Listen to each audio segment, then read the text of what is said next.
పాశ్చాత్య సమాజాలు కొలాప్స్ అవుతున్నాయి అనడానికి నిదర్శనంగా ఉన్నటువంటి కథనాల్ని లేదా డెవలప్మెంట్స్ ని అట్లాంటి వార్తల్ని మీ ముందుంచే ప్రయత్నమే ఈ సెగ్మెంట్. ఈ వారం మనం గత వారం డిస్కస్ చేశాం సార్. యాక్చువల్లీ ఫెన్సింగ్ కి సంబంధించి ఒక పోటీల్లో ఒక మహిళ మోకాలు మీద నిలబడి, నిజానికి అటువైపు ఉన్నది బయాలజికల్ మ్యాన్, నిజానికి మగవాడు అమ్మాయిగా మారిన అని చెప్పి ఈ ఉమెన్స్ ఫైట్ లోకి వచ్చాడు, ఫెన్సింగ్ దాంట్లోకి వచ్చి పోటీలో నిలబడితే ఈమె పోటీలో నేను ఉండను అని పక్కకు జరిగింది. దాని గురించి మనం గ్లోబల్ రౌండప్లో మాట్లాడాం. ఇంకో కొంచెం దాన్ని ముందుకు తీసుకెడితే యాక్చువల్లీ ఈ ఫెన్సింగ్ నార్త్ అమెరికా కప్కి సంబంధించిన టైటిల్ ఫైనల్స్లో ఇది ఉమెన్స్ పోటీలు ఇవి, కానీ ఉమెన్స్ విభాగంలో ఫైనల్స్లో ఉన్నది ఇద్దరు మగవాళ్లే, బయాలజికల్ మెన్. ఉమెన్ లేని ఉమెన్ ఫైనల్ అన్నట్టుగా ఈ ఆటలు తయారైపోయాయి. ఒకసారి చెప్తారా డీటెయిల్స్? కరెక్ట్. నిజంగా దౌర్భాగ్యమైన పరిస్థితి. స్టెఫనీ టర్నర్ అన్నటువంటి ఫెన్సింగ్ క్రీడాకారిణి ఒక పురుషుడితో యుద్ధం చెయ్యను అని చెప్పేసి అమ్మాయి మోకాల మీద కూర్చొని దాన్ని తిరస్కరించేసరికి ఆ అమ్మాయిని బ్యాన్ చేశారు. అమ్మాయికి వ్యతిరేకంగా చాలా కఠినమైనటువంటి చర్యలు తీసుకుంటామని బెదిరించారు.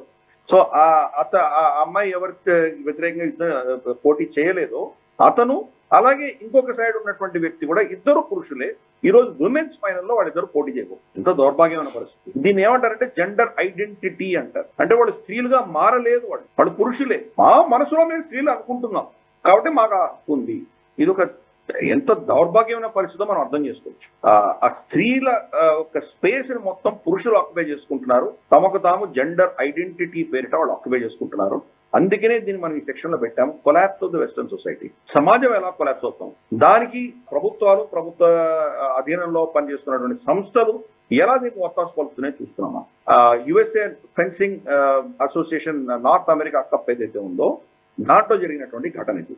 అంటే మరి ఆ ఫెన్సింగ్ అసోసియేషన్ ని మనం బ్యాన్ చేయాలి, ఇది అసలు ఉమెన్స్ అసోసియేషనా అని చెప్పేసి టెడ్ క్రూజ్ లాంటి వాళ్ళు చాలా మంది కామెంట్ చేస్తున్నారు, రిపబ్లికన్స్.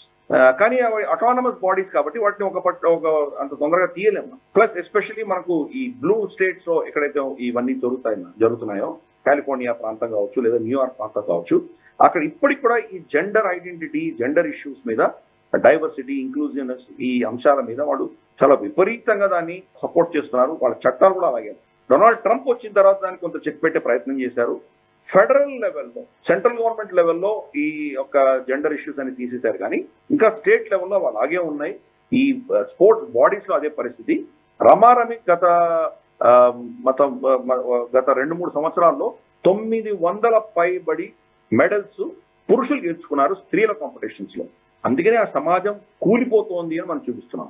అటువంటి పిచ్చి, అటువంటి జాడ్యము మన సమాజంలో రాకుండా కాపాడుకోవాలి. ఈ అవేర్నెస్ ఉండడం వల్ల మరి తెలియడం అన్నది 50% బ్యాటిల్. అది తెలిసి మన దేశంలో అటువంటి పిచ్చి భావజాలం రాకుండా మన ఎడ్యుకేషన్ ఇన్స్టిట్యూషన్స్ కానీ, స్పోర్ట్స్ బాడీస్ కానీ, తల్లిదండ్రులు కానీ దీన్ని అడ్డుకొని మన దేశాన్ని కాపాడతారన్న ఉద్దేశంతో మనం ఈ సెక్షన్ పెట్టాము. కాబట్టి అమెరికా కొలాప్స్ అవుతున్న విషయం మన కళ్ళ ముందర మనకు అందరికీ